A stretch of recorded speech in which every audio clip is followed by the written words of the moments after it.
Thank you, Danny. All right, breaking news this morning. We learned just moments ago one person was injured after police are saying there were reports of gunshots fired there on the west side of Fayetteville. They say the person had a minor non-life-threatening injury. The individual was treated and released from the hospital. The report came from the area near Wedington Drive and Rupple Road. Police are now investigating what happened. We'll keep you updated as we get more information. Well, residents are still seeing the impact of those severe storms that swept through our area last week. Yeah, seeing this damage firsthand. And, there's been a lot of cleanup going on for quite some time, but there's still a lot out there. Claire Everbach joining us now with those impacted in the Cedarville and Natural Dam area. Good morning, Claire. Good morning, Joe. Tiffany, the storms caused damage in multiple areas around Cedarville and Natural Dam, including to homes and barns, leaving some residents without power for multiple days. Residents tell us that power was out from Monday all the way through Thursday for some residents. With extreme heat, many say that they were just driving around looking for places to stay cool. The town also experienced damage to the Natural Dam Community Center. The center is rented out for events, with that money helping cover city expenses. Jimmy and Janelle Brown experienced damage on their property. They were in the middle of driving when the storm broke out, as trees were uprooted from their yard and winds took off part of their roof. But they say their main concern throughout the weather was making sure that everyone in the community was safe. But there was, limbs and trees back everywhere, and we could see all the tin laying everywhere from the barns. And the Browns say that they're now focused on cleaning up their own property while also helping other residents who are dealing with damage from the storm. Claire Everbach, 5 News. All right, thanks for that, Claire. Well, a baseball coach from LaFleur County says he didn't think twice when one of his players called him saying a man had pulled a knife. Kevin Lohman and his Cameron High School team were staying at a hotel in Shawnee, Oklahoma on August 16th. Lohman says one of the players called him around 9 that night, saying a man had pulled a knife on him in the hallway. Lohman told his players to get into their rooms and call 911. A Shawnee police report says that Christopher Stevens was holding an open knife and kept moving toward Lohman. The report says Lohman punched Stevens, then held him down until officers got there. I don't think I'm a hero. I just think I would do it again. I think most coaches or most people I know would do the same thing. The police report says 2 knives were found at the scene. Stevens was arrested and booked on complaints of assault with a deadly weapon and public intoxication. Well, Arkansas lawmakers continue to search for solutions as they say the state's prisons are overcrowded. This week, lawmakers asked county sheriffs, local activists, and the Department of Corrections, one question: do we need more prison beds? Well, the chair of the committee said the answer is yes, and that will guide discussions going into next year's legislative session. It's kind of going to be brainstorming sessions and bring us the ideas. And I really have no idea where we're going and have no preference. I just want to solve the problem. And I think that's where most people are. Another hot topic, the controversy over whether or not the Franklin County Prison project was canceled. The Department of Corrections says it's still exploring the idea, along with expanding existing prisons.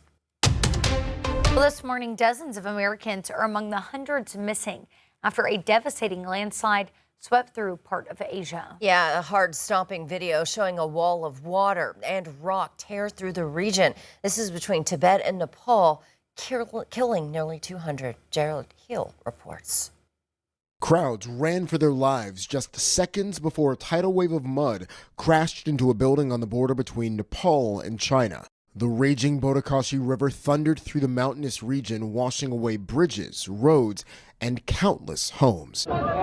In the aftermath, crews searched for survivors, rescuing some from houses surrounded by feet of muddy water. The disaster left nearly 200 dead and over 1,000 unaccounted for.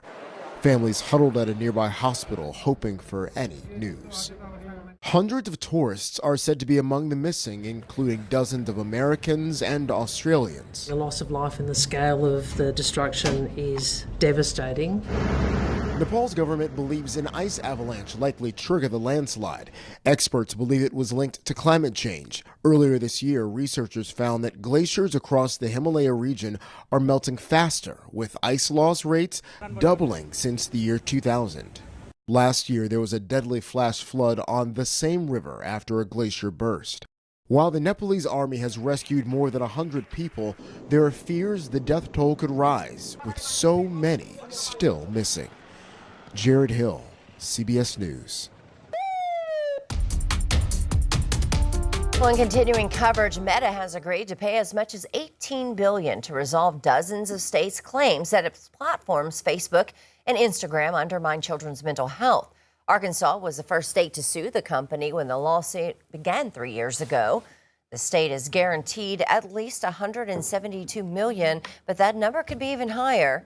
The tech giant pleaded to adopt new safeguards to protect children, including daily time limits and nighttime blocking. Meta called the agreement an important step and urged rival platforms to enact similar measures. We need an industry-wide solution. We therefore call on our industry peers, TikTok and YouTube, to implement this new framework right away. Well, Meta still faces other similar lawsuits brought on by individuals, school districts, and other jurisdictions. Well, here in Arkansas, Attorney General Tim Griffin released a statement saying in part that this is a proud day for Arkansas. This landmark settlement is the largest ever with a big tech company. Well, actor Tim Curry has died at the age of 80. The British character actor is best remembered for his iconic roles in the Rocky Horror Picture Show, Clue, and the original It. Curry earned 3 Tony nominations and an Emmy Award in a career spanning more than half a century. But he rarely performed after suffering a debilitating stroke in 2012. Well, nearly 40 years ago, Curry appeared in a movie that was filmed in Eureka Springs, Arkansas. Pass the Ammo is a 1988 black comedy. It's about a woman who takes a televangelist congregation hostage. Curry starred as a Reverend Ray Porter alongside Annie Potts and Bill Paxton.